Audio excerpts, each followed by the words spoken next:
बस्तर में नक्सलवाद के खात्मे की उल्टी गिनती शुरू हो चुकी है।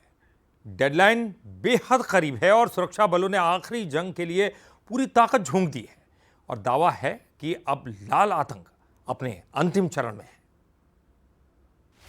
बस्तर जहां कभी नक्सलियों का खौफ था, अब वहीं उनका अस्तित्व सिमटकर आखिरी मोड़ पर पहुंच गया है। आंकड़े साफ बता रहे हैं कि नक्सल संगठन अब कमजोर पड़ चुका है। 2025 में अब तक के आंकड़े 450 से ज्यादा नक्सली मारे गए, 2300 से ज्यादा नक्सलियों ने सरेंडर किया, 1400 से ज्यादा नक्सलियों की हुई गिरफ्तारी। बस्तर में करीब 400 नक्सली बाकी। एक तरफ सुरक्षा बलों का दबाव तो दूसरी तरफ संगठन के भीतर टूट। नक्सलियों के लिए जमीन लगातार खिसक रही है।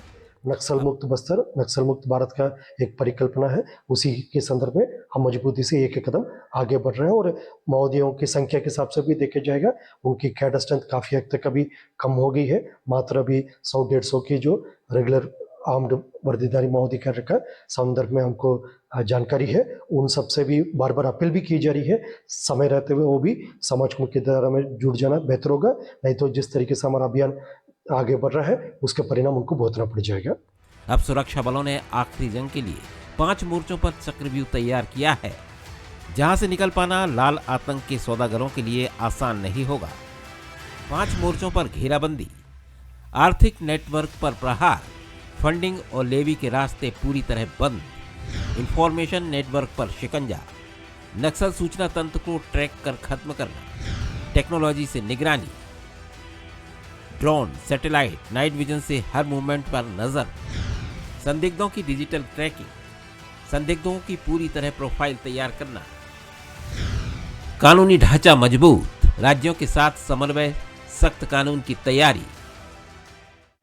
दरअसल रणनीति सिर्फ जंगल तक सीमित नहीं है। इस बार नक्सलियों के पूरे इकोसिस्टम को खत्म करने पर फोकस है।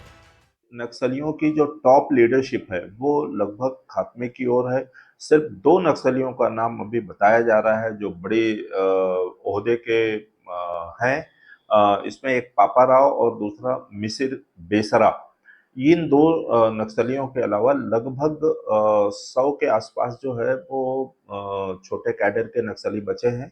और जिस तरीके से पुलिस का दबाव है, मुझे लगता है आने वाले समय में डेडलाइन के पहले अधिकांश नक्सली जो है वो आत्मसमर्पण कर चुके हैं।